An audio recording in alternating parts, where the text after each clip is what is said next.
আসসালামু আলাইকুম রহমতুল্লাহ। প্রিয় দিনী ভাই বোনেরা, কবরের শাস্তি সম্পর্কে আরেকটি হাদিস আপনাদের সামনে তুলে ধরলাম। যায়েদ ইবনে সাবিত রাদিয়াল্লাহু তাআলা আনহু বলেন, একবার হুজুর পাক সাল্লাল্লাহু আলাইহি সাল্লাম নাজ্জার গোত্রের বাগানের পাশ দিয়ে যাইতেছিলেন। তখন হুজুর পাক সাল্লাল্লাহু আলাইহি সাল্লামের আরোহণকৃত খচ্চরটি লাফাতে শুরু করলো। এমনভাবে লাফাতে শুরু করলো, হুজুর পাক সাল্লাল্লাহু আলাইহি সাল্লামকে ফেলিয়ে দেওয়ার পর্যায়ে চলে গেল। তখন হুজুর পাক সাল্লাল্লাহু আলাইহি সাল্লাম লক্ষ্য করলেন ওইখানে 5 থেকে 6টি কবর রয়েছে। তখন হুজুর পাক সাল্লাল্লাহু আলাইহি সাল্লাম ওইখান থেকে নেমে পাশে থাকা লোকদেরকে জিজ্ঞাসা করলেন, তোমরা কি এই কবরবাসীদেরকে চিনো?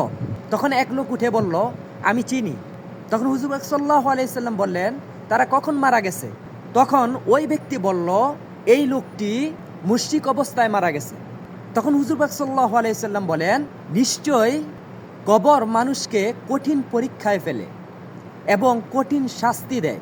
তারপর হুজুর পাক সাল্লাল্লাহু আলাইহি সাল্লাম বলেন, তোমরা যদি এই কবরবাসীকে কবর দেওয়া পরিত্যাগ না করতা, তাহলে আমি আল্লাহ তাআলার কাছে দোয়া করতাম যাতে করে তোমরা এই কবরের আযাব শুনতে পাও, যেমনভাবে আমি শুনতে পাইতেছি। তো হুজুর পাক সাল্লাল্লাহু আলাইহি সাল্লাম এটা বলতেছেন যে তোমরা যদি শুনতে পাইতা, তাহলে মানুষকে কবর দেওয়া থেকে তোমরা বিরত থাকতা। এত ভয়াবহ কবরের আযাব। তখন হুজুর পাক সাল্লাল্লাহু আলাইহি সাল্লাম সবার মুখোমুখি হয়ে বলল, তোমরা এই কবরের শাস্তি থেকে আল্লাহ তাআলার কাছে ক্ষমা চাও। তখন তারা হুজুর পাক সাল্লাল্লাহু আলাইহি সাল্লামের সাথে কবরের শাস্তি থেকে ক্ষমা চাইলেন। তারপর হুজুর পাক সাল্লাল্লাহু আলাইহি সাল্লাম বলেন, তোমরা জাহান্নামের শাস্তি থেকে ক্ষমা চাও। তখন তারা জাহান্নামের শাস্তি থেকে আল্লাহ তাআলার কাছে ক্ষমা চাইল।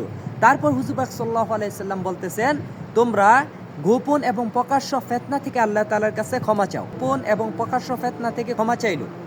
তারপর হুজুর পাক সাল্লাল্লাহু আলাইহি সাল্লাম বলতেছেন, তোমরা দাজ্জালের ফিতনা থেকে ক্ষমা চাও। তখন তারা আল্লাহ তাআলার কাছে দাজ্জালের ফিতনা থেকে ক্ষমা চাইলেন। মুসলিম শরীফে এই হাদিসটা বর্ণনা করা হয়েছে। দেখেন, হুজুর পাক সাল্লাল্লাহু আলাইহি সাল্লাম হাদিসের মাধ্যমে এবং আল্লাহ তাআলার কোরআনের মাধ্যমে বারবার আমাদেরকে সতর্ক করতেছেন এই কবরের শাস্তি সম্পর্কে। আমরা যদি এটা আমলে না নেই, এর আগের ভিডিওতে আমি বর্ণনা করছি, আল্লাহ তাআলা বলেন, যারা আমার আয়াতকে অহংকারের সাথে এড়িয়ে চলবে, অচিরেই আমি তাদেরকে ভয়াবহ শাস্তির সম্মুখীন করব।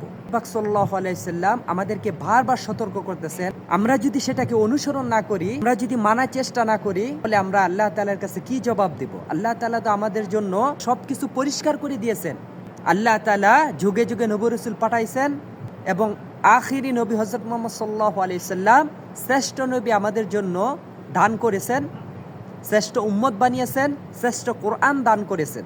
এই আমাদেরকে সঠিক দিক নির্দেশনা দেওয়ার জন্য, সঠিক পথে চলার জন্য, এই জাহান্নাম থেকে বাঁচার জন্য, জান্নাত অর্জন করার জন্য। আমাদের প্রশ্ন করার কোনো সুযোগই নেই। তো প্রিয় দিনী ভাই বোনেরা, আসুন আমরা সবাই একটু চিন্তা করি, আখেরাতকে নিয়ে চিন্তা করি, আল্লাহ তাআলার হুকুমের প্রতি, হুজুর পাক সাল্লাল্লাহু আলাইহি সাল্লামের হাদিসের প্রতি অনুকরণ করে আমরা যাতে কবরে যেতে পারি। আল্লাহ তাআলা আমাদেরকে সেই তৌফিক দান করুক, আমিন।